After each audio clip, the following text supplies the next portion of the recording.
नमः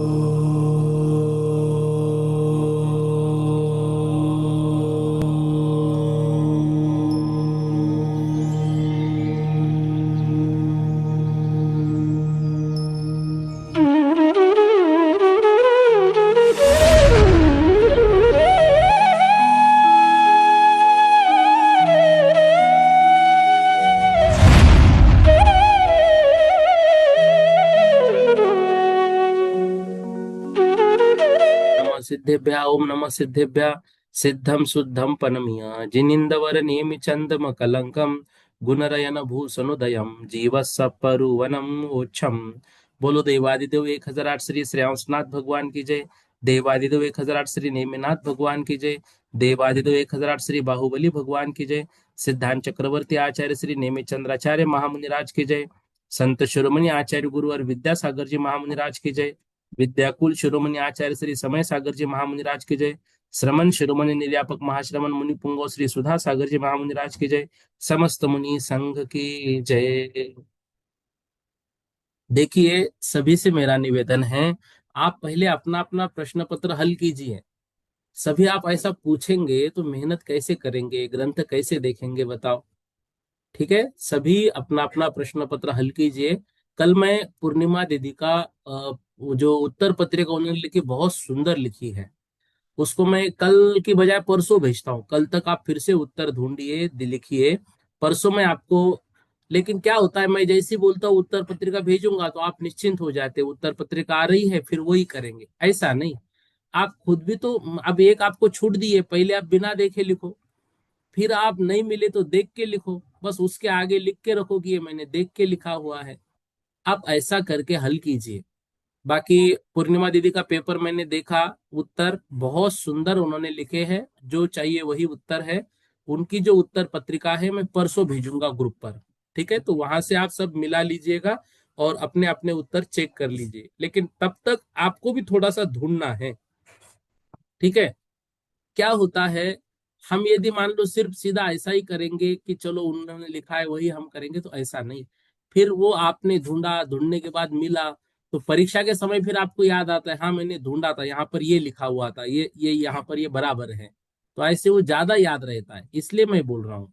ठीक है, तो चलिए, कल हमने जो चर्चा की थी उसको हम आगे बढ़ाते हैं। कल जो है तो लगभग 582 नंबर की गाथा हुई थी। तो उसमें हमने ये पढ़ा था कि एक द्रव्य में जितनी त्रिकाल संबंधी अर्थ पर्याय और व्यंजन पर्याय है उतना ही द्रव्य है। तो त्रिकाल संबंधी संस्थान रूप अर्थात आकार रूप प्रदेशत्व गुण की पर्याय, व्यंजन पर्याय तथा प्रदेशत्व गुण को छोड़कर शेष गुणों की त्रिकाल संबंधी समस्त पर्याय, अर्थ पर्याय, इनका जो समूह है वही द्रव्य है। अब इस प्रकार तीसरे स्थिति अधिकार का वर्णन करके क्रम के अनुसार चौथे क्षेत्र अधिकार का वर्णन यहाँ से प्रारंभ हो रहा है। क्षेत्र बता रहे हैं किसका क्या क्या है। तो ये भी गाथा हमारी हो गई थी। आकाश को छोड़कर शेष समस्त द्रव्य लोक में ही रहते, बाहर नहीं। तथा धर्म और अधर्म व्यापक है, अवस्थित है, अचलित है और नित्य है। ये इस विषय का भी जो वर्णन है हमारा हो गया था। लगभग हमारी 583 गाथा जो है वो पूर्ण हो गई। 584 नंबर की गाथा आज हमको पढ़नी है। यहाँ हाँ, जो क्षेत्र है उन क्षेत्रों में जो जो द्रव्य होते हैं उनका वर्णन अब यहाँ पर चल रहा है। तो कल हमने पढ़ा था, आकाश के बिना अवशेष सारे द्रव्य लोक में ही है, बाह्य आलोक में नहीं। उनमें से धर्म द्रव्य और अधर्म द्रव्य तिल में तेल की भांति सर्वलोक में व्याप्त है, इसलिए उसको व्यापक कहा है। निज स्थान से स्थानांतर में जाते नहीं, इसलिए वो अवस्थित है। एक स्थान में प्रदेशों का चंचलपना उनका होता नहीं, इसलिए वो अचलित है। और त्रिकाल में कभी उनका विनाश नहीं होता, इसलिए वो नित्य है। ऐसे ही धर्म द्रव्य और अधर्म द्रव्य को भी यहाँ पर जानना है। अब देखो, जो मतलब आधार है, उस आधार को भी अलग अलग प्रकार से यहाँ पर कहा जाता है, लेकिन वो विषय थोड़ा सा डीप में होगा, उस विषय को नहीं लेते हैं। जो ये बातें अभी बताई, तीन ही बातें यहाँ पर समझनी है कि आकाश के बिना बाकी सारे जो द्रव्य है वो लोक में है। धर्म द्रव्य और अधर्म द्रव्य संपूर्ण लोक में व्याप्त है, व्यापक इसलिए उसको कहा है। और वो उसका उदाहरण है तिल में तेल की बराबर। तिल के प्रत्येक कण में तेल है, वैसे लोकाकाश के संपूर्ण कण कण में धर्म अधर्म है। एक स्थान से प्रदेशों का चंचलपना नहीं है, घूमते नहीं है, इसलिए वो अचलित है। और फिर वो जो है स्थानांतर मतलब निज स्थान से दूसरे स्थान में जाते नहीं है, इसलिए अवस्थित है। और कभी उनका विनाश नहीं होता, इसलिए वो नित्य है। ऐसी बातें हमको यहाँ पर समझनी है। आइए 584 नंबर की गाथा का अब हमको अध्ययन करना है। लोगस असंख्य जदि, लोगस असंख्य जदि भाग पहुदिम तु सौवलोगोति, भाग पहुदिम तु सौवलोगोति, अपदेश विसपन, अपदेश विसपन, संहारे वावड़ो जीवो, संहारे वावड़ो जीवो।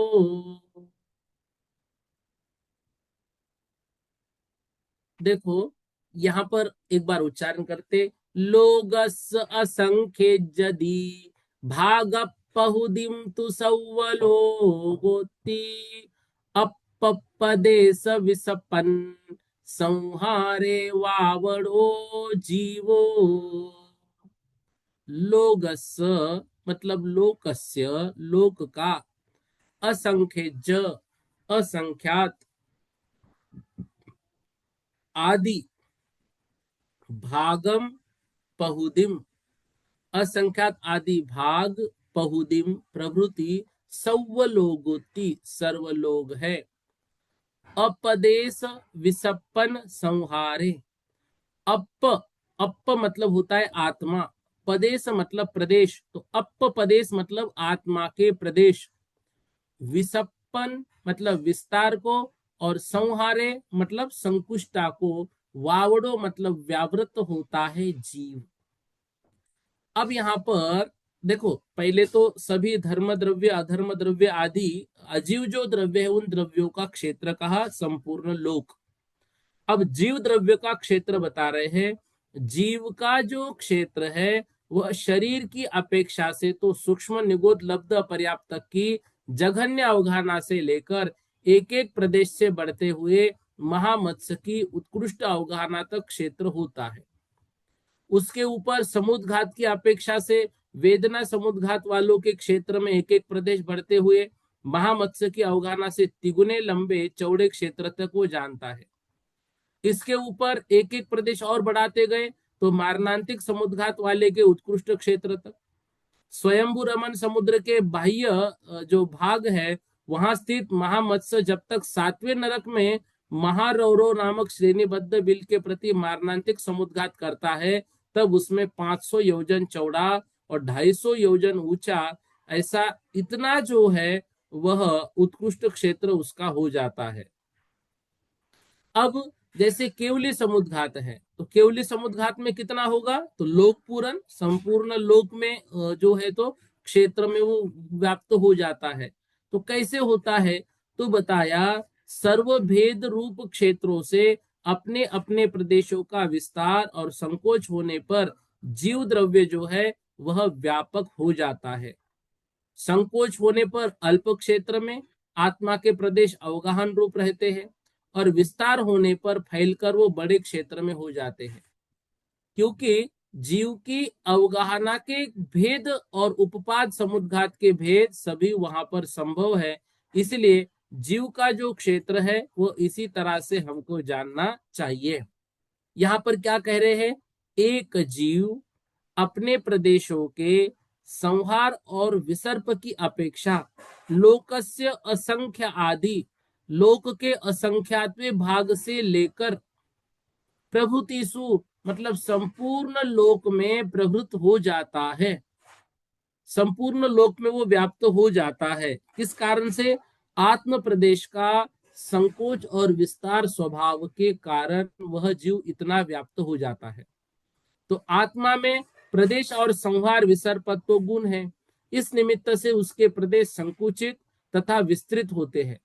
इसलिए एक जीव का क्षेत्र शरीर प्रमाण की अपेक्षा अंगुल के असंख्यातवें भाग से लेकर 1000 योजन तक का होता है। महामत्स्य का जैसे हमने देखा, और हमने लब्ध पर्याप्त जो जीव है सूक्ष्म निगोदिया, उसकी भी अवगाहना देखी है। तो समुद्घात की अपेक्षा से लोक के असंख्यात विभाग, संख्यात विभाग या संपूर्ण लोक प्रमाण भी जो है तो हो सकता है। इस प्रकार से, और वेदना समुद्घात की अपेक्षा मारणांतिक समुद्घात और बड़ा होगा, मारणांतिक समुद्घात की अपेक्षा केवली समुद्घात और बड़ा होगा। तो ऐसे आत्मा के प्रदेश फैलते हैं। मतलब आत्मा कितनी बड़ी हो सकती है? तो आत्मा संपूर्ण लोक के बराबर, और आकार कैसा होगा? संपूर्ण लोकाकाश के आकार बराबर ही उसका आकार होगा। फिर ये आकार अलग अलग क्यों? इसलिए कि शरीर नाम कर्म के उदय से आत्मा जो है, जब तक शरीर नाम कर्म चल रहा है वो वैसी ही रहती है। अच्छा, शरीर नाम कर्म के अभाव में अब आत्मा बड़ी हो जाए? अब नहीं होगी, क्योंकि आत्मा अंतिम शरीर जो है वो वहां पर जितनी थी उतना, उससे भी और थोड़ी सी कम होकर वो बन जाती है, क्योंकि अब उसके विस्तार होने का जो कारण है वो शरीर नाम कर्म आगे नहीं है। इसलिए वो यदि खड़गासन है तो वो खड़गासन में ही ऊपर जाते हैं, पद्मासन है तो पद्मासन में ही अरिहंत भगवान सिद्ध अवस्था को प्राप्त होते हैं। इस प्रकार से जीव का जो है तो यहाँ पर क्षेत्र बताया गया। आगे देखो क्या कह रहे हैं। पुग्गल दौवाणम पुनः, पुग्गल दौवाणम पुनः ये पदे सादि होन्ति भज निजा, ये पदे सादि होन्ति भज निजा, एक एक को दुपदेशो, एक एक को दुपदेशो कालानूनम धुओ होदी, कालानूनम धुओ होदी। एक साथ बोलेंगे। पोगल दौवानम पुनः ये पदे सादि होन्ति भज निजा, एक एक को दुपदेशो कालानूनम धुओ होदी। पोगल दौवानम पुनः, ये विषय हमारा तत्वार सूत्र के 5वें अध्याय में अच्छे से हुआ था। फिर सरवार सिद्धि में भी इसको समझा था। पुद्गल दौवानम मतलब पुद्गल द्रव्यों का पुनः और एय प्रदेश आदि, एक प्रदेश आदि होन्ति भजनिया, इतना मतलब क्षेत्र जानना चाहिए। भजने योग्य मतलब समझने योग्य है। एक एक केदुपदेशो, एक एक कोदुपदेशो, और एक एक प्रदेश ही वह ऐसा बढ़ता भी है। मतलब उसमें क्या बोलते हैं, स्कंध होते भी जुड़ते हैं तो स्कंध वो बनते चलते हैं। कालानूनम धुओ होदी, और जो कालानु है वह लोकाकाश के एक एक प्रदेश में एक एक पाए जाते हैं। वे ध्रुव रूप है, भिन्न भिन्न सत्ता के धारक है, इसलिए उनका क्षेत्र एक प्रदेशी ही है। वो कभी दो तीन प्रदेशी नहीं बनेंगे कालानु। और जो परमाणु है वो है तो एक प्रदेशी, लेकिन वो दो प्रदेशी, तीन प्रदेशी, चार प्रदेशी ऐसे बनकर स्कंद भी बन सकते हैं। क्या कह रहे गाथा में? गाथा में कह रहे हैं पुद्गल द्रव्यों के एक प्रदेश आदि यथासंभव समझने चाहिए। ऐसा यहाँ पर क्षेत्र जो है वो पुद्गल का जानना चाहिए। दो अणुओं का स्कंध एक प्रदेश में रहे या दो प्रदेश में रहे, तीन परमाणु का स्कंध एक प्रदेश में या दो प्रदेश या तीन प्रदेश में रहे, ऐसा भी हो सकता है। कालानु जो है वो एक एक प्रदेश में ही है, और वो ध्रुव रूप है, उनकी सत्ता भिन्न भिन्न है, इसलिए उनका क्षेत्र भी एक एक प्रदेश में ही होता है। तो यदि परमाणु चाहे तो अनंत परमाणु वाला स्कंद भी एक प्रदेश में निवास कर सकता है। ठीक है, ऐसा यहाँ पर कह रहे हैं, क्योंकि एक प्रदेश जो है संपूर्ण लोकाकाश में जितने परमाणु है उन सभी को स्थान देने की शक्ति उसमें है। ये हमने द्रव्य संग्रह में पढ़ा था।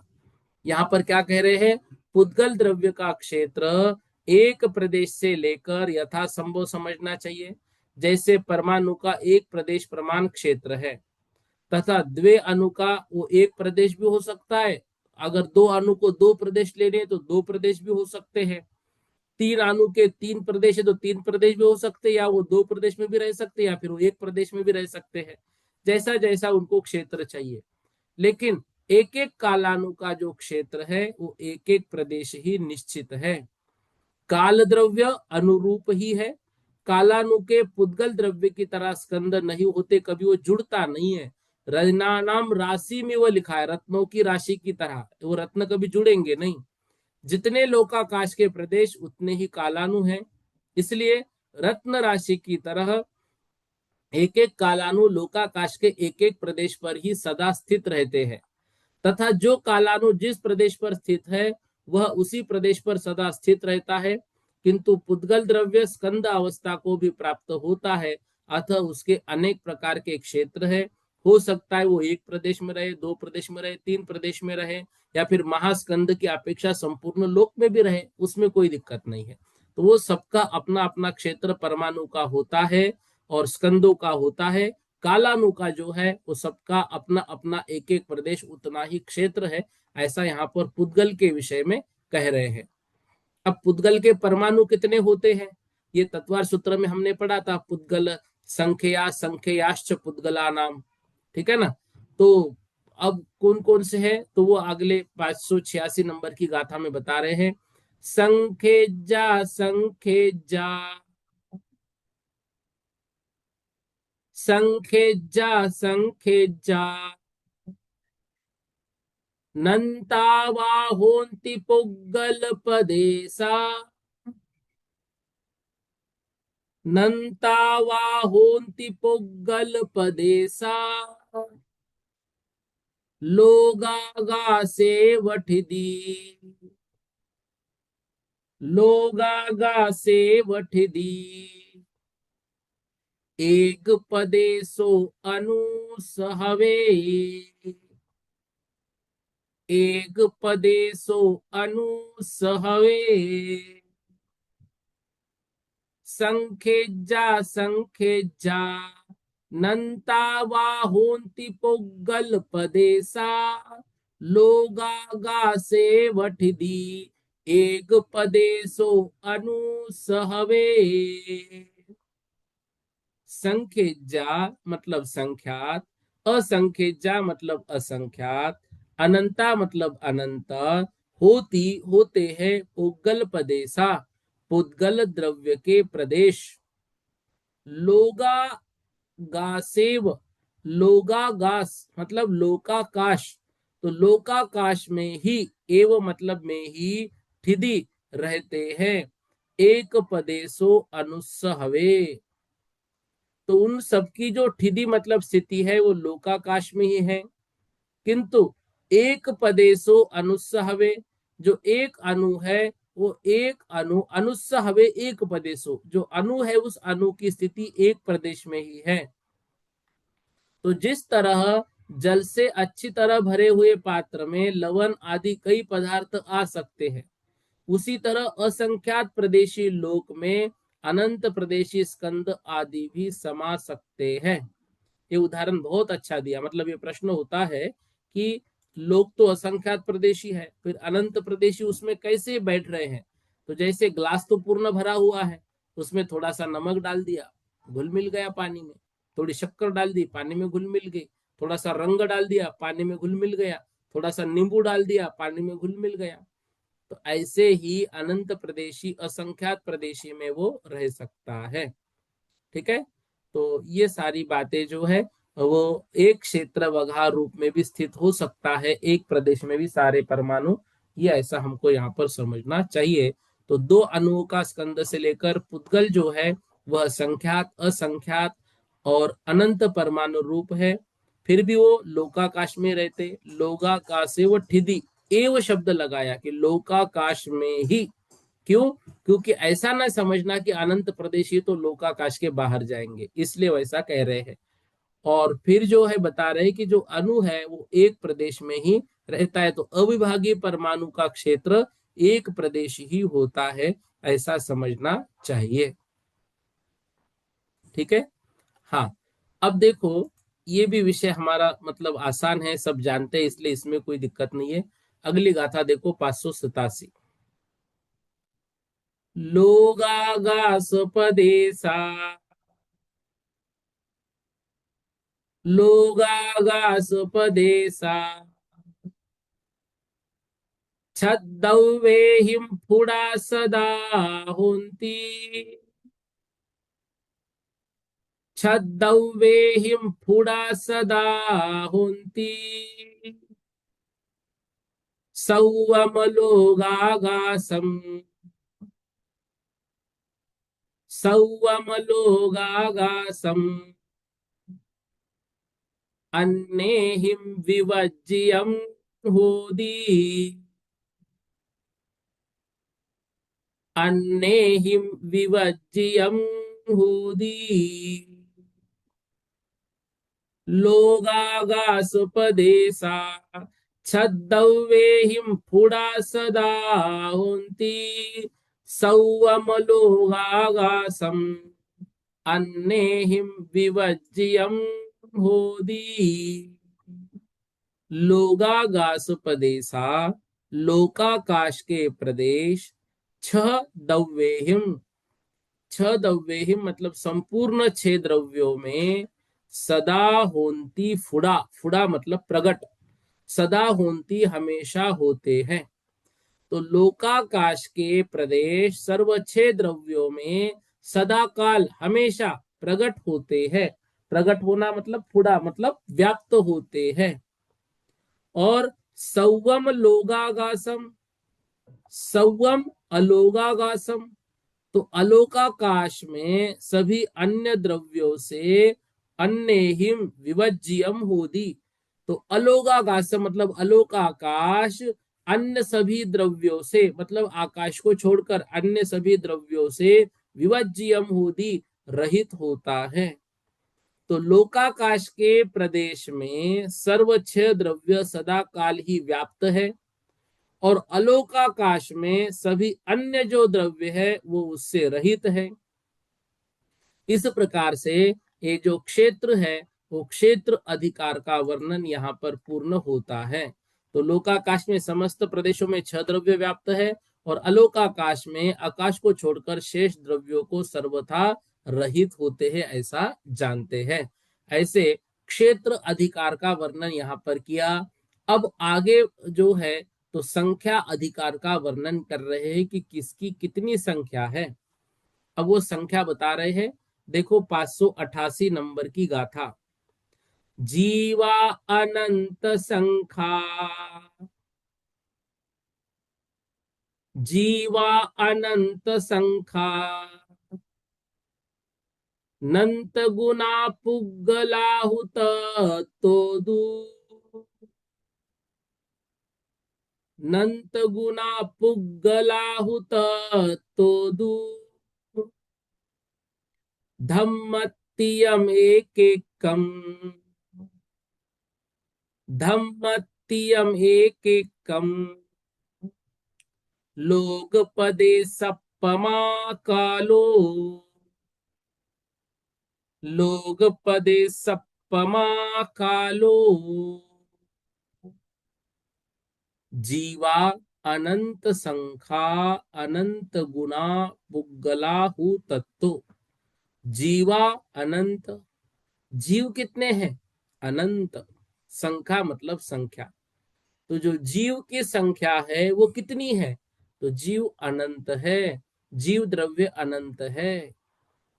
अनंत गुना पुद्गला, और जितनी जीवों की संख्या है उससे अनंत गुना पुद्गल है। उससे भी ततोत्तु मतलब उससे भी मतलब जीव की संख्या से पुद्गल की संख्या अनंत गुण है। धम्मतियम, धम्मतियम मतलब धर्म तीन। कौन कौन से? धर्म, अधर्म और आकाश। एक एक कम, एक एक ही द्रव्य है, क्योंकि ये प्रत्येक जो है वो अखंड है, एका एक एक है। लोग प्रदेश पमा, लोक के प्रदेश के प्रमाण, जितने लोक के प्रदेश हैं उतना प्रमाण कालो, काल द्रव्य का होता है। तो जितने लोकाकाश के प्रदेश उतने ही कालानु। क्या समझे हम ये समझे, संख्या का वर्णन जब किया तो वहां द्रव्य प्रमाण से जीव द्रव्य अनंत है, उनसे अनंत गुने पुद्गल परमाणु है। धर्म, अधर्म और आकाश द्रव्य एक एक ही है, क्योंकि ये तीनों अखंड द्रव्य है, इनके भेद नहीं है। और जितने लोकाकाश के प्रदेश है उतने जो है कालानु है। ठीक है, ये भी बहुत आसान विषय है। हाँ, 589। लोगागास पदे से, लोगागास पदे से, एक एक के जे ठिहा हुए, एक एक का, एक एक के जे ठिहा हुए, एक एक का, रयणानं राशिव, रयणानं राशि इव, ते कालानु मुने यौवा, ते कालानु मुने यौवा। ये गाथा हमने द्रव्य संग्रह में पढ़ी हुई है और आचार्य महाराज ने संकलित की है। मतलब हमने ये पढ़ा था कि गोमटसार जो ग्रंथ है सब गाथाओं का संकलन है जो आवश्यक हमारे लिए थी उन गाथाओं का। यहाँ क्या बता रहे हैं? लोगागास प्रदेशे, लोकाकाश के प्रदेशों में, एक एक के, एक एक प्रदेश में, ठिहाहु स्थित है, एक एक का, एक एक कालानु। किस तरह से? रैनानम राशि इव, रत्नों की राशि की तरह वे कालानु मुने यौवा जानने चाहिए। तो वे कालानु रत्न राशि की तरह लोकाकाश के एक एक प्रदेश में एक एक स्थित है, ऐसा समझना चाहिए। जिस तरह रत्नों की राशि में प्रत्येक रत्न भिन्न भिन्न स्थित है, उसी तरह प्रत्येक कालानु लोकाकाश के एक एक प्रदेश पर भिन्न भिन्न स्थित है। इसलिए जितने लोकाकाश के प्रदेश उतने ही असंख्यात काल द्रव्य है। हम शतरंज का खेल खेलते हैं ना, सफेद और काले उसमें अपने अपने जो वो होते हैं, उसमें मोहरे। तो जैसे हम हमारे यहाँ पर लगाते हैं इस साइड जो है तो अपने अपनी पैदी और वो तो एक एक में एक एक रखते हैं ना, ठीक ऐसे ही समझना संपूर्ण लोकाकाश के प्रदेश बने हुए हैं। ठीक है, उन प्रदेशों में एक एक प्रदेश पर, अब वो वजीर राजा आदि जो है वो अंदर बैठता है, पूर्ण नहीं है, ये तो आप पूर्ण समझना, उतना प्रदेश भर घेर लेता है। तो प्रत्येक प्रदेश पर एक एक कालानु है, जैसे मान लो प्रत्येक प्रदेश पर एक एक रत्न रखा हुआ है, उनको हम अलग नहीं कर सकते, वो वहीं पर रहेंगे। अच्छा, वो कभी जुड़ेंगे क्या? वो जुड़ेंगे भी नहीं, और वो कभी स्कंद बनेंगे भी नहीं। इसलिए आचार्य श्री कहते थे कालानु है वो शुद्ध है, परमाणु अशुद्ध हो सकता है जब स्कंद बनेगा, कालाणु कभी स्कंद बनता ही नहीं है। इसलिए सबसे शुद्ध अणु कालाणु है, ऐसे आचार्य श्री जी हमेशा कहते थे। ठीक है, तो ये 589 गाथा हमने बहुत बार पढ़ी हुई है, इसलिए हम सबको ये मालूम है। द्रव्य संग्रह में भी मुझे याद है कि इस पर प्रश्न बहुत लिए थे, और ऑनलाइन तब परीक्षा होती थी कोरोना में, आप लोगों ने भी, बहुत लोगों ने उसके पेपर दिए। जब द्रव्य संग्रह का पेपर हुआ था तो 1400 लोगों ने उस समय पेपर दिए थे, सबसे हाईएस्ट पेपर द्रव्य संग्रह के हुए थे। तो आपने उस समय उसका बहुत अच्छे से अध्ययन किया हुआ है, तो इसलिए इसमें कोई दिक्कत नहीं है।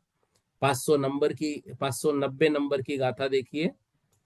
हाँ, व्यवहारो पुन कालो, व्यवहारो पुन कालो, पोग्गल दौवादनंत गुण मेत्तो, पुग्गल दौवादनंत गुण में तो तत्तो अनंत गुनिदा, तत्तो अनंत गुनिदा, आगास पदे सपरी संख्या, आगास पदे सपरी संख्या। यहाँ पर देखो, परिसंख्या भी है कुछ जगह और परिसंख्या भी लिखा हुआ है। तो परिसंख्या जो है वो ज्यादा उचित लगता है, क्योंकि प्राकृत का जो शब्द है वो परिसंख्या ही होना चाहिए। यहाँ गाथा में परिसंख्या दिया है तो कोई दिक्कत नहीं, दोनों भी मिलते हैं, लेकिन परिसंख्या शब्द ज्यादा उचित है। अब यहाँ पर क्या कह रहे हैं, व्यवहारो पुन कालो, जो व्यवहार काल है, तो व्यवहार काल जो समय रूप है जिसको हम गिनते हैं घड़ी घंटा आदि, वह व्यवहार काल पुद्गल दौवात अनंत गुण में तो, पुद्गल दौवात मतलब पुद्गल द्रव्य से अनंत गुना होता है। तत्तो अनंत गुनिदा, और उससे भी अनंत गुना आकाश प्रदेश परिसंख्या, उससे भी अनंत गुना आकाश के प्रदेशों की परिसंख्या। लोकाकाश के प्रदेश असंख्यात कहे, लेकिन आकाश के प्रदेश सिर्फ अनंत नहीं कहे। व्यवहार काल का जो समय है वह पुद्गल द्रव्य से अनंत गुना है। जितने पुद्गल के द्रव्य कहे ना, उससे वो अनंत गुना है। और उससे भी अनंत गुना आकाश के प्रदेश है, मतलब आकाश का कोई अंत है ही नहीं, उतनी उसकी संख्या जाननी चाहिए आकाश के प्रदेशों की, ऐसा यहाँ पर कह रहे हैं। तो पुद्गल द्रव्य के प्रमाण से अनंत गुना व्यवहार काल का प्रमाण, और तथा व्यवहार काल के प्रमाण से अनंत गुना आकाश के प्रदेशों की संख्या होती है। ठीक है, इस तरह से यहाँ पर समझना चाहिए।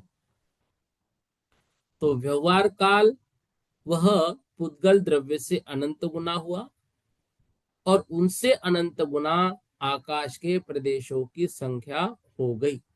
इस प्रकार से समझना है 590 नंबर की गाथा में। अब 591 नंबर की देखो, लोगागासुपदेशा,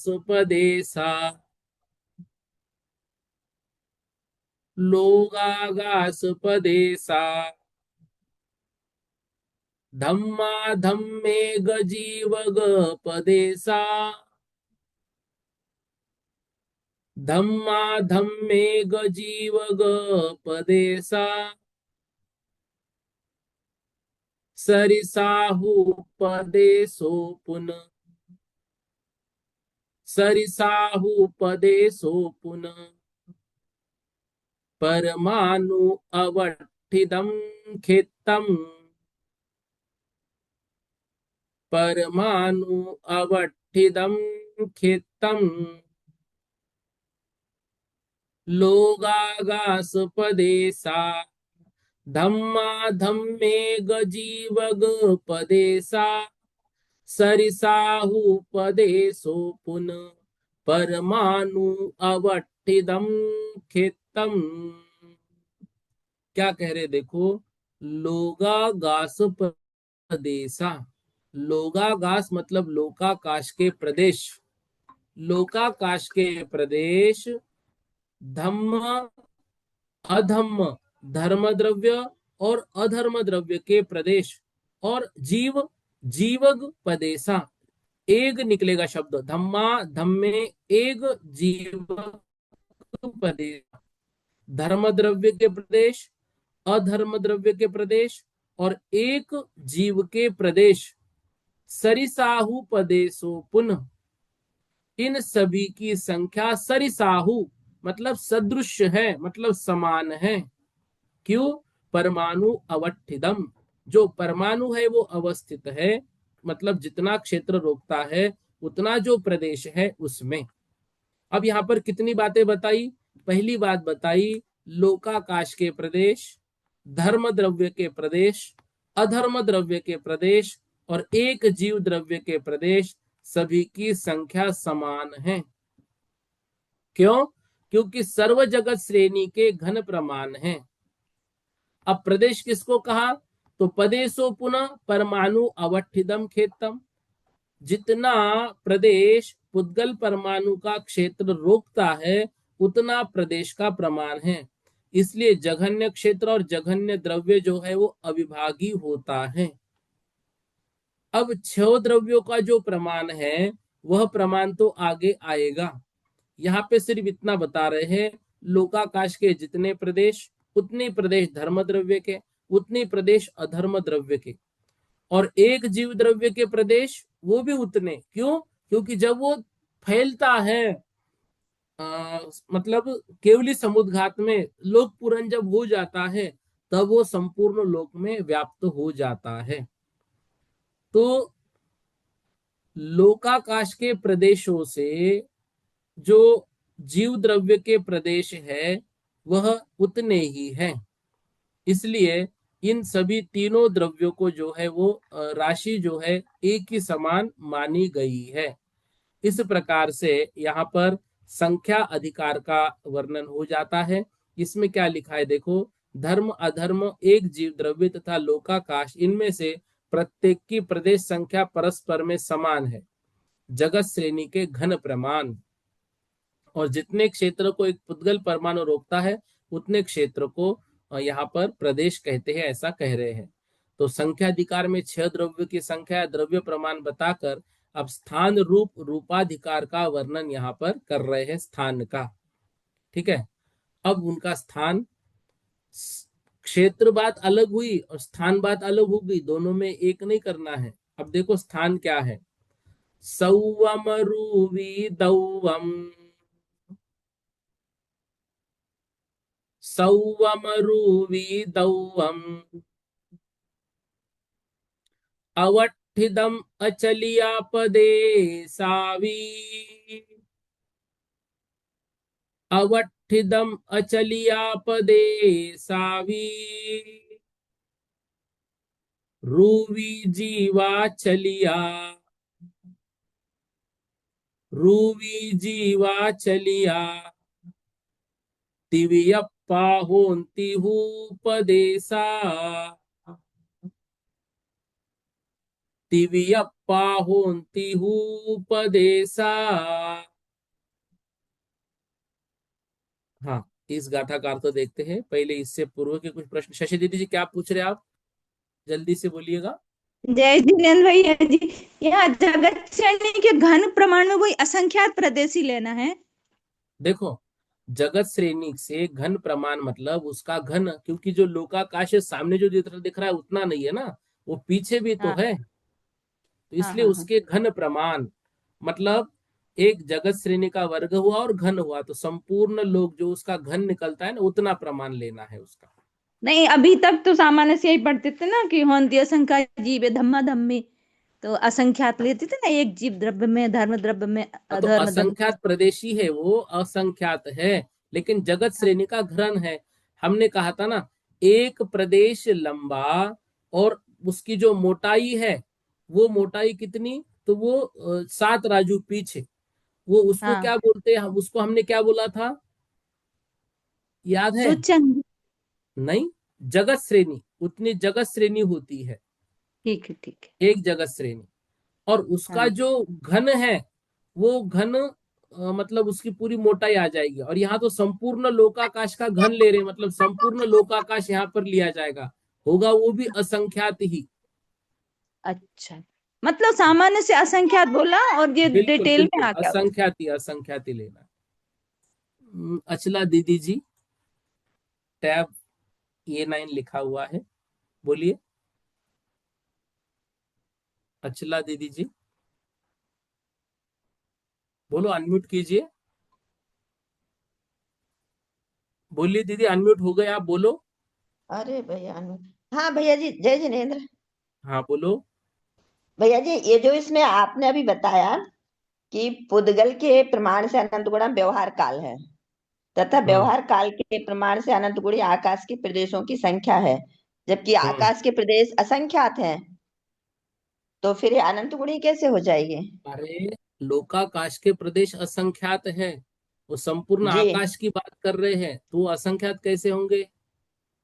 जी। तो ये व्यवहार काल के प्रमाण से अनंत गुणा होगा, असंख्यात।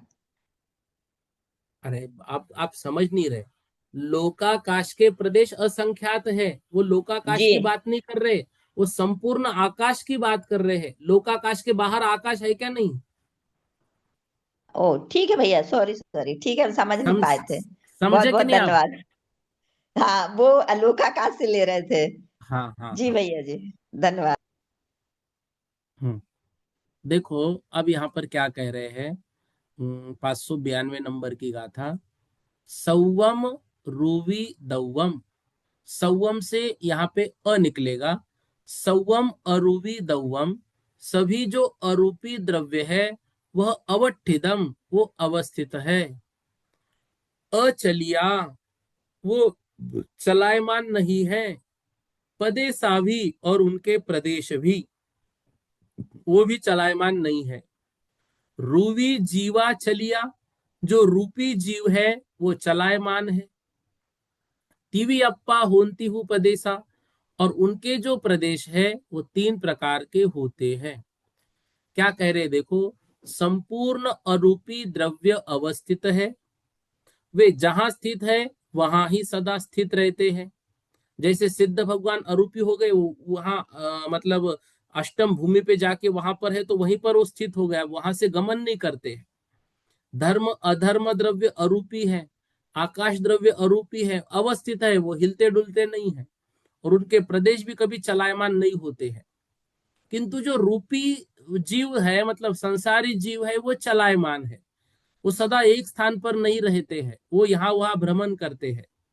तो सॉरी, इनके जो प्रदेश है वो प्रदेश भी तीन प्रकार के होते हैं। तो धर्म अधर्म आकाश काल और मुक्त जीव, ये अपने स्थान से कभी चलायमान नहीं होते, तथा एक स्थान पर ही रहते हुए इनके प्रदेश कभी सकंप नहीं होते। किंतु संसारी जीव अनवस्थित है, और उनके प्रदेश भी तीन प्रकार के होते हैं। तीन प्रकार के मतलब चल भी होते हैं, अचल भी होते हैं, और चलाचल भी होते हैं। विग्रह गति वाले जीवों के प्रदेश चल ही होते हैं, शेष जीवों के प्रदेश चलाचल होते हैं, और 8 मध्य प्रदेश अचल होते हैं, तथा शेष प्रदेश चलित होते हैं। इस प्रकार से यहाँ पर तीन प्रकार के प्रदेशों को बताया गया है। ठीक है। देखो, सर्व अरूपी द्रव्य मतलब मुक्त जीव, धर्म अधर्म आकाश और काल, ये सब अवस्थित है, ये अपने स्थान से चलेंगे नहीं। इनके प्रदेश भी अचलित ही है, एक स्थान से ये एक स्थान में ही रहेंगे, चलित नहीं होंगे। जो संसारी जीव रूपी होगा वो चलित है, वो स्थान से स्थानांतर और गमनादि होते हैं। संसारी जीवों के प्रदेश तीन प्रकार के। विग्रह गति में सर्वचलित, फिर अयोग केवली गुण स्थान में अचलित, और अवशेष जो जीव है उनके 8 प्रदेश अचलित है, शेष प्रदेश चलित है। योग रूप परिणमन से इस आत्मा के प्रदेश अन्य प्रदेशों से चलित होते हैं, और 8 प्रदेश तो अकंप ही होते हैं। वो 8 प्रदेश के विषय में थोड़ा वो समझने का विषय है, वो एक दिन लेंगे। आत्मा की जो मध्य के 8 प्रदेश है वो कभी चलायमान नहीं होते हैं। जैसे मतलब केवली भगवान की आत्मा जब समुद्र घात के लिए निकलती तो वहां पर भी जो 8 प्रदेश मध्य के बराबर लोक के मध्य में आके वहां पर वैसे वो स्थित हो जाते हैं। ठीक है। वो उसके विषय में हम समझेंगे। अब देखो, ये भी वर्णन मतलब आसानी है, इसलिए आगे हम थोड़ा सा बढ़ते हैं, एक दो गाथा कर लेंगे। आप सभी का सहयोग अपेक्षित है। देखो, जो आसान है उसमें हमको थोड़ा सा बढ़ना ही है। हाँ, आप देखो 593 नंबर की गाथा। पोगल दौवम्मी अनु। पोगल दौवम्मी अनु। संखेजादि हवन्ति च लीदाहु। संखेजादि हवन्ति च लीदाहु। चरिममः खन्दम्य। चरिममः खन्दम्य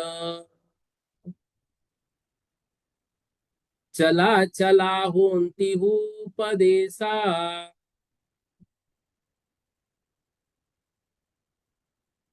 चला चला होन्ति उपदेशा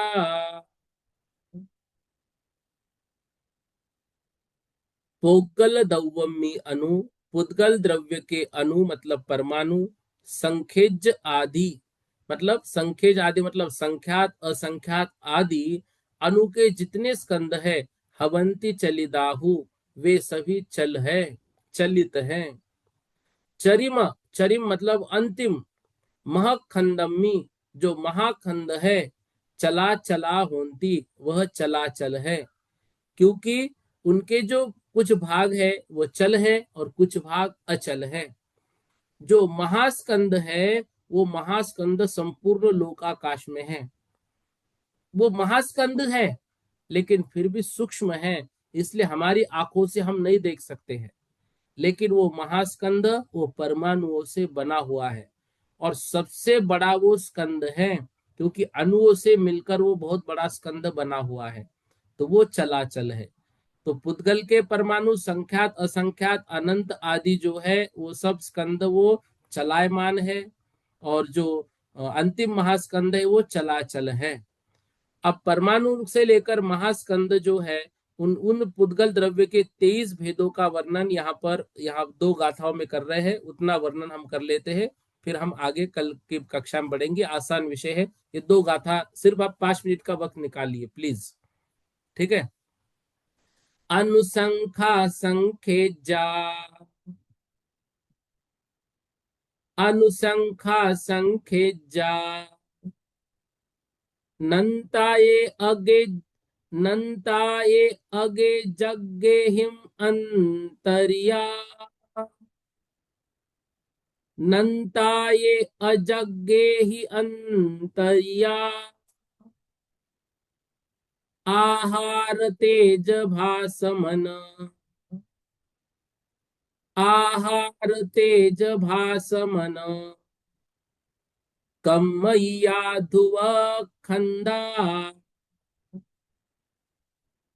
कमैया धुव खंदा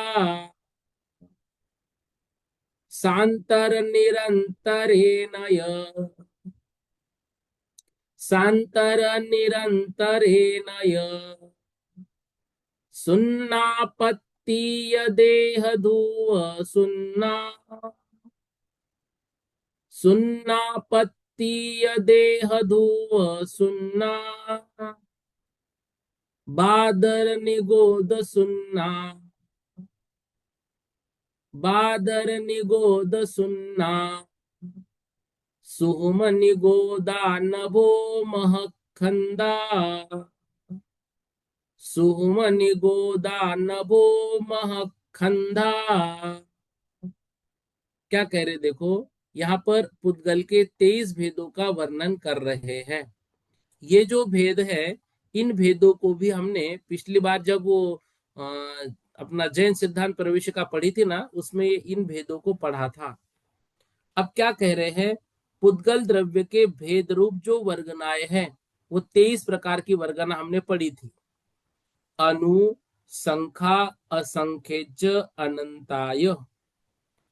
अनु मतलब अनुवर्गना, फिर संख्यात तो संख्यात अनुवर्गना, फिर असंख्यजा मतलब असंख्यात अनुवर्गना, फिर अनंता वह अनंत अनुवर्गना, अनंता के बाद देखो दिया है अग, अज्ञेज, अज्ञेज मतलब आहार वर्गना, फिर अज्ञेही, अज्ञेही मतलब अग्राह्य वर्गना, अग्राह्य वर्गना, ठीक है। अब अनुसंख्या संख्यज अनंता अज्ञे ही अंतरिया, आहार तेज भासमन कमैया। अनु, अनुवर्गना, संख्यात वर्गना, असंख्यात वर्गना, अनंत वर्गना, और यहाँ पर जो अज्ञाय अंतरिया, यहाँ पर अग्राह्य अंतर्या अग्राह्य वर्गना, फिर नीचे जो दे रहे हैं आहार वर्गना, फिर दे रहे हैं तेजस वर्गना, और फिर दे रहे हैं अग्राह्य वर्गना।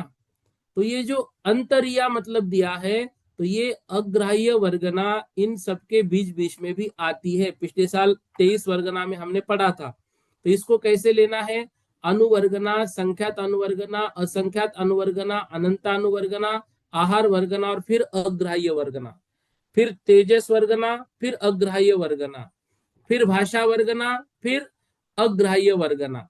तो ये अग जग्गे ही मतलब अग्राह्य वर्गना अंतरिया मतलब इनके बीच में होती है, आहार तेजस और भाषा वर्गना के बीच में। ठीक है। और आगे कौन सा दिया है? मन मतलब मनोवर्गना, मनोवर्गना के बाद फिर से अग्राह्य वर्गना, इनके बीच में वो होती है।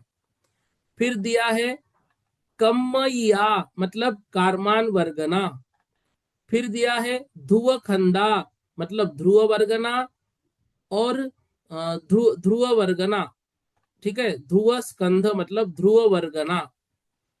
फिर दिया है नीचे सांतर निरंतरेन सांतर निरंतरेन मतलब सांतर निरंतर वर्गना। सांतर निरंतर के बाद दिया सुन्ना मतलब शून्य वर्गना। शून्य वर्गना के बाद दिया प्रत्यय देह मतलब प्रत्येक शरीर वर्गना। उसके बाद दिया ध्रुव सुन्ना मतलब ध्रुव शून्य वर्गना। फिर दिया बादर निगोद सुन्ना मतलब बादर निगोद वर्गना, और सुन्ना दिया है मतलब फिर से शून्य वर्गना। फिर दिया सुहम निगोद तो सूक्ष्म निगोद वर्गना। फिर दिया नभो नभो वर्गना, और फिर दिया महास्कंध वर्गना। इस प्रकार से ये वर्गनाओं के 23 प्रकार के भेद यहाँ पर होते, मतलब वर्गना इन 23 प्रकार की होती है। इसमें से कुछ ही वर्गनाएं जो है वो हमारे काम की होती है, जैसे आहार वर्गना, भाषा वर्गना, मनोवर्गना, कारमान वर्गना, फिर शरीर वर्गना। ये जो है ये हमारे काम आती है, बाकी सारी वर्गनाएं हमारे काम में नहीं आती है।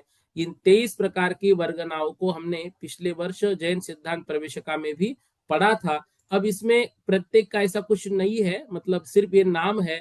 तो यहाँ पर ये दिए है पुद्गल वर्गनाओं के 23 भेद: अनुवर्गना, संख्यात अनुवर्गना, असंख्यात अनुवर्गना, अनंतानुवर्गना, आहार वर्गना, अग्राह्य वर्गना, तेजस वर्गना, अग्राह्य वर्गना, भाषा वर्गना, अग्राह्य वर्गना, मनोवर्गना, अग्राह्य वर्गना। ये सबके बाद अंतरिया मतलब इन इनके बाद ये अंतरित होती है। फिर कारमान वर्गना, ध्रुव वर्गना, सांतर निरंतर वर्गना, शून्य वर्गना, प्रत्येक शरीर वर्गना, ध्रुव शून्य वर्गना, बादर निगोद वर्गना, फिर शून्य वर्गना, सूक्ष्म निगोद वर्गना, नभो वर्गना और महास्कंध वर्गना। इस प्रकार से ये जो है ये वर्गनाएं होती है 23 प्रकार की, और इनमें से कुछ वर्गनाएं हमारे काम की होती है। ये वर्गनाएं मतलब वो उन वर्गनाओं का समूह है जिसके माध्यम से मतलब जैसे कारमान वर्गना है तो कारमान वर्गनाओं के समूह से कर्म जो है वो निर्मित होते हैं, मनोवर्गनाओं से मन निर्माण होता है, भाषा वर्गना से भाषा।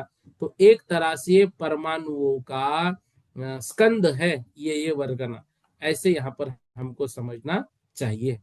हाँ, साधना दीदी जी आप क्या पूछ रहे? पूछिए जल्दी से, साधना दीदी जी अनम्यूट कीजिए। जय जिनेन्द्र भैया जी। जी जय जिनेन्द्र भैया जी। जी, जय जिनेन्द्र, हेलो। बोलो बोलो। हाँ बोलो भैया बोलो जी, आप। मतलब मेरा क्वेश्चन थोड़ा अलग है। आप ये मत बोलना कि बिल्कुल ही ज्ञान नहीं है।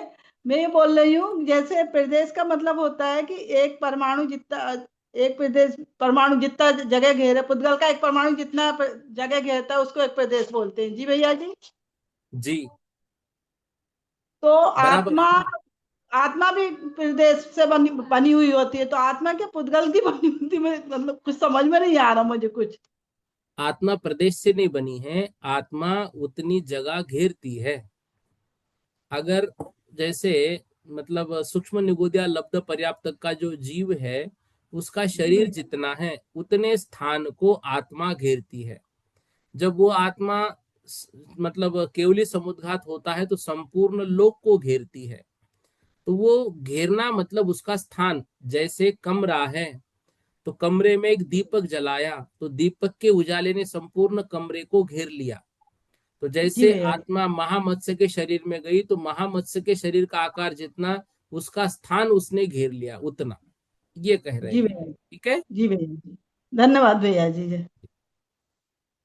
हम्म, अमय राजी जैन बोलिए। तेजस भैया जी, जी बिल्कुल आपने बताया कि एक तो लोक के प्रमाण आत्मा हो जाती है और एक शरीर के आकार की आत्मा होती है, तो ये कुछ समझ में नहीं आया, दोनों प्रकार से कैसे हो रहे हैं? आत्मा जो है, आत्मा जब केवली समुद्घात में हो जाती है तो उसका आकार कैसा बनता है? के- लोक के बराबर। बस वही बताया कि आत्मा का आकार लोक के प्रदेश का जो है उतना जब बड़ा होता है, तो यहाँ पर ये प्रश्न आता है कि जब मुक्त हो जाए तो आत्मा इतनी बड़ी हो जाए लोक के प्रदेश बराबर, तो इतनी छोटी क्यों रहती है? तो वहां पर बताया इसलिए क्योंकि अंतिम शरीर से किंचित न्यून वो जो है बन जाती है, क्योंकि उसके आगे अब जो है शरीर नाम कर्म का उदय नहीं है। इसलिए सिद्धों की आत्मा अंतिम शरीर से किंचित न्यून रह जाती है, वो शुद्ध होने के बाद लोकाकाश के इतनी नहीं बन पाती है, ये कह रहे हैं। ठीक है। ठीक, जय जय। नीलम दीदी जी बोलिए। जय जिनेन्द्र भैया जी। जी भैया जी, ये महास्कंद है, आपने बोला कि वो दिखाई नहीं देता, पर वो तीन लोग के बरोबर है, फिर भी स्कंद होकर दिखाई कैसे नहीं देता? देखो, है तो बहुत बड़ा, लेकिन बहुत बड़ा होने के बाद भी सूक्ष्म परमाणुओं से बना हुआ है, इसलिए अच्छा। वो दिखता नहीं है। जैसे स्फटिक है, अब स्फटिक इतना बड़ा होता है, लेकिन यदि शुद्ध स्फटिक लिया जाए ना तो दिखता नहीं है। समझ रहे ना? उस तरह का जी। वो महास्कंद है बहुत बड़ा, लेकिन वो दिखता नहीं है। और वो किसी को रोकता नहीं है, क्योंकि उसके जो परमाणु है वो सूक्ष्म है, सूक्ष्म जी, परमाणुओं से बना हुआ है वो। ठीक। और भैया जी, जैसे आपने अभी इसके पहले भव मार्गणा में भी आया था ये अष्ट ये जो प्रदेश है, मध्य के प्रदेश, तो उसमें एक जगह ये आया था कि कोई जगन अवगाना का धारक सूक्ष्म निगोदिया लब्ध पर्याप्त जीव लोक के अष्ट मध्य प्रदेश को अपने शरीर के अष्ट मध्य प्रदेश बराबर उत्पन्न हुआ, पीछे वही जीव उसी रूप से उसी स्थान में दूसरी और तीसरी बार उत्पन्न। तो भैया जी, इसका मतलब क्या हुआ कि लोक के अष्ट मध्य प्रदेश और शरीर के अष्ट मध्य देखो, प्रदेश? लोकाकाश के बीच में जो है ना, ये 8 प्रकार के मध्य प्रदेश होते हैं, मतलब एक पॉइंट के बराबर। तो ये जो है वो लोक का सेंटर माना जाता है उन प्रदेशों को। तो जब केवली अच्छा। भगवान की आत्मा फैलती है ना, तो उन प्रदेशों के सेंटर में आने के बाद जो है वो उसका सब विस्तार निकाला जाता है उस आत्मा का। तो वो जो है प्रदेश होते हैं। ऐसे ही हमारे आत्मा के भी 8 मध्य प्रदेश होते हैं, मतलब वो सेंटर पॉइंट होता है। तो उन सेंटर पॉइंट पर जो हमने मतलब वर्गनाएं ग्रहण की, वही वर्गना दोबारा उसी सेंटर पॉइंट पे ग्रहण की, तो वो एक द्रव्य परिवर्तन हुआ, ऐसा वो कहते हैं। उस विषय में अच्छा, थोड़ा सा कल एक चार्ट बनाकर आपको समझाते हैं 8 प्रदेशों के विषय में। ठीक है। तो भैया जी, जैसे ये 8 प्रदेश हैं अपने, मतलब जैसे हम्म जीव जिस आकार में गया, तो उस हम्म आकार के बीच में ऐसे 8 मध्य प्रदेश होंगे पूरे शरीर, जैसे अपना आप ही मनुष्य का शरीर है, तो हम्म। वैसे कुछ निश्चित स्थान रहता है कि कहीं भी कैसा रहता है? नहीं, लोकाकाश का स्थान तो निश्चित है, हाँ, और हमारे लोकाकाश। आत्मा का जो है हाँ। वो तो अलग अलग, सबका अलग अलग होगा। जय जिनेन्द्र। जी। जियो में लिखा है 24/1 लिखा है, कुछ बोलो। अनम्यूट कीजिए, जियो में लिखा है। हाँ। जय जिनेन्द्र भैया जी। जी भैया जी, लेस्या मारगाना का पूछूं एक प्रश्न? पूर्णिमा दीदी बोल रहे हैं क्या? हाँ हाँ। आपने नए इससे ज्वाइन किया है क्या? हाँ, बोलो बोलो दीदी। नहीं हाँ, तो ये नहीं, मेरे को गाथा नंबर 530 का थोड़ा कंफ्यूज हो रहा था। हाँ बोलो ना। तो ये 530 नंबर की गाथा आप निकालो, 238 पेज पे है। तो उसके अंदर असंगी पंचेंद्र पर्याप्त जीवों के कृष्ण आदि 4 लेस्याएं होती है, क्योंकि हम्म असंगी पंचेंद्रिय कापोत लेस्या वाला जीव मरकर पहले नरक में नहीं जाता है। तो ये हम्म तो हो गया, यानी कि एक तरफ से बता रहे हैं कि 4 लेस्या होती है, और उससे मतलब हम्म कापोत लेस्या वाला नहीं जाता। और फिर तेज लेस्या वाला सहित मरने से वनवासी व्यंतर में उत्पन्न होता है। और कृष्ण आदि 3 अशुभ लेस्या सहित मरने से, यानी कि चारों लेस, वो जो 4 लेस्या बता, चारों लेस्या में इसमें अलग अलग कराए क्या? अलग अलग क्यों किया है? देखो, पीत से बात कर रहे हैं ना, तो कृष्ण नील कापोत और पीत, कृष्ण नील कापोत और पीत, ऐसी 4 लेशाओं की बात कर रहे हैं वहां पर। हाँ हाँ तो हाँ हाँ। 4 लेशा हो गई ना। कृष्ण नील कापोत में वो रह रहा है क्योंकि असंगी है, और वहां पर उत्पन्न हो रहा है तो कापोत के साथ हो रहा है, तो उसकी 4 लेशा हो गई। मेरे को ये दीदी, थोड़ा समझ, हाँ, समझ में थोड़ा, समझे, पहले समझ में आएगा तो, लेकिन फिर वापस आज पढ़ा तो वापस थोड़ा गणित सा नहीं लग रहा देखो, मुझको। अब वो जो वहां पर उत्पन्न हुआ जीव, अब वो जो मतलब जैसे नरक में वो चला गया, तो नरक में कौन से लेशा के साथ गया? कहाँ बदले साथ में? कापोत लेशा के साथ गया। तो पहले मतलब जैसे हाँ उसने जन्म लिया, तो निवृत्ति पर्याप्तक अवस्था तक उसकी कापोत लेशा है उत्पन्न होने की अपेक्षा से। और उससे पहले वो कौन से आया? तो कृष्ण नील से आया। तो वो जो है उस अपेक्षा से कृष्ण नील कापोत, ऐसी ये 3 लेशाएं। और जन्म की अपेक्षा से वो वहां पर चौथी लेशा वहां पर पीत तक हो सकता है, ऐसा कह रहे यदि ऊपर गया तो। कहाँ गए पूर्णिमा दीदी जी?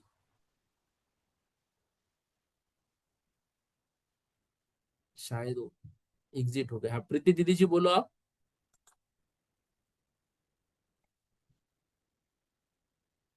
प्रीति दीदी जी शाह। जय जिनेन्द्र भैया जी। जी जी बोलो। मेरा प्रश्न ये, लेसिया मारगढ़ा में भी 8 मध्य प्रदेश आते हैं और ये भी 8 ये मध्य कल कल प्रदेश, के इसमें समझेंगे उसको, ठीक है? अभी मध्य प्रदेश की बात छोड़ दो, कल के इसमें समझेंगे। मतलब वो एक ही है क्या, लेसिया मारगढ़ा और नहीं, ये लेशा सब? मार्गनाव में जो आया था ना मध्य, वो हाँ, मध्य जो बात है, वो उत्कृष्ट मध्यम और जघन्य प्रत्येक के परिणाम होते हैं, तो मध्यम परिणामों की बात है। और ये प्रदेशों की बात है, ये 8 मध्य प्रदेश होते हैं। तो उसमें भी 8 मध्य प्रदेश बोलते हैं। हाँ, तो उसमें जो आया था ना 8 मध्य प्रदेशों की अपेक्षा से भावना जहां पर आई वो और ये एक है। लेकिन आयु बंध के योग्य जो 8 मध्य परिणाम बोले हैं, वो परिणाम अलग है। तो 8 मध्य परिणाम कौन से? उसमें हमने पढ़ा था ना, उत्कृष्ट मध्यम और जघन्य। उत्कृष्ट के भी 3 भेद किए, उत्कृष्ट मध्यम और जघन्य। तो जो हाँ, मध्यम परिणाम होंगे वो आयु बंध के योग्य है, वो बात की थी। मतलब 8 कैसे, में समझ नहीं आता वो। 8 ऐसे, कृष्ण नील कापोत पीत पद्म शुक्ल, तो ये 9, 6 हो गए। हुए थे। हाँ, और वहां पर जो आयु बंध की अपेक्षा से जो दिए थे ना, 8 प्रकार के वहां पर परिणाम दिए थे, तो वो 8 बातें वहां पर बताई हुई थी। ये तो लेशाओं के तो इतने ही होंगे, 6 ही।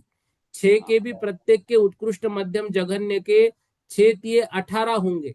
और 18 के हाँ, फिर मध्य मध्य प्रदेश होंगे लेशाओं की अपेक्षा से।